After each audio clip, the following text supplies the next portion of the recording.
Ako ay isang anak mayaman, Mayaman ko. pirmi na lang litson ang among sudan. Meron din ka mga high blood, no? Si nanay ko sa madyungan, Wow. si tatay ko sa burikatan.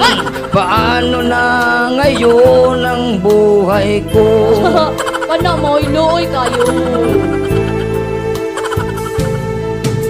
Sa akin ay walang tumatanggap, Kaya sa mga ambisyoso. mababa raw ang aking pinag-aralan. Yak, dato, why iniskwelahan? Doktor lang ang inabot ko, at may 10 auto. Paano na ngayon ang buhay ko? Kana mo, iluoy kayo.